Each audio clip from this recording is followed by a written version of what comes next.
ఎలాంటి పరిస్థితుల్లోనూ మహిళలు ధైర్యాన్ని కోల్పోవద్దన్నారు జడ్జి జ్యోతిర్మయ్. అన్ని సందర్భాల్లోనూ ఆత్మస్థైర్యంతో ముందుకు సాగాలని సూచించారు.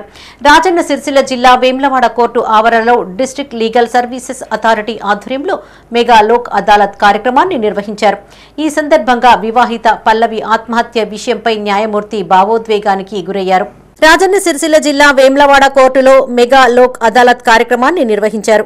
ఈ కార్యక్రమానికి ముఖ్య అతిథిగా జూనియర్ సివిల్ జడ్జి జ్యోతిర్మయ్ హాజరై పలు కేసుల్లో ఇరు వర్గాలకు రాజీ కుదిర్చారు. అనంతరం జడ్జి మాట్లాడుతూ రాజీ ద్వారా పరిష్కారానికి అవకాశం ఉన్న కేసులను లోక్ అదాలత్లో పరిష్కరించుకోవాలని సూచించారు. అదాలత్ తీర్పుకు అప్పీల్ చేసుకునే అవకాశం ఉందని చెప్పారు. అనంతరం రాజీ పడ్డ భార్యాభర్తలను జడ్జి షాల్వాతో సత్కరించారు.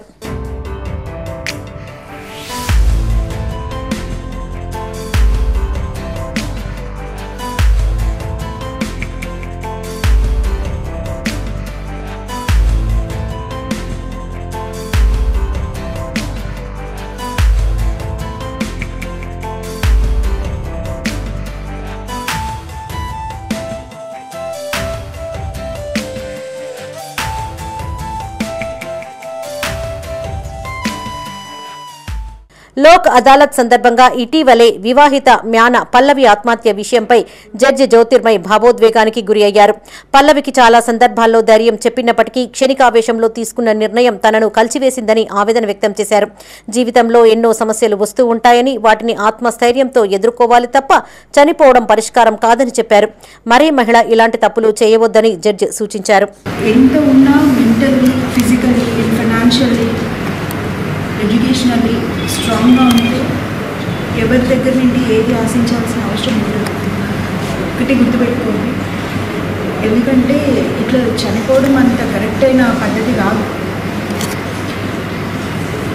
అందరూ హ్యాపీగానే ఉంటారు, తర్వాత వాళ్ళ పిల్లలు సఫర్ అవుతారు అల్టిమేట్గా. అది గుర్తుపెట్టుకోండి. బట్ ముఖ్యంగా చదువు అనేది చాలా ఇంపార్టెంట్. అది ఎప్పుడైతే మనం ఫైనాన్షియల్లీ స్ట్రాంగ్గా ఉంటామో ఎవరి దగ్గర నుండి ఏది ఆశించాల్సిన అవసరం ఉండదు. ఎవరి మీద డిపెండెంట్గా ఉండాల్సిన అవసరం ఉండదు.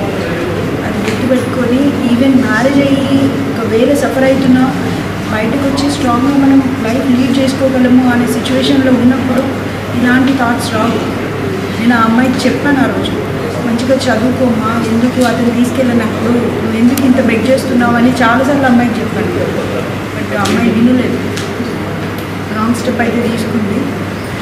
ఇక్కడ ఉన్న వాళ్ళందరూ ఎవరైతే విక్టిమ్స్ ఆడపిల్లలు వస్తున్నారో అలాంటి పనులు మాత్రం చేయొద్దు.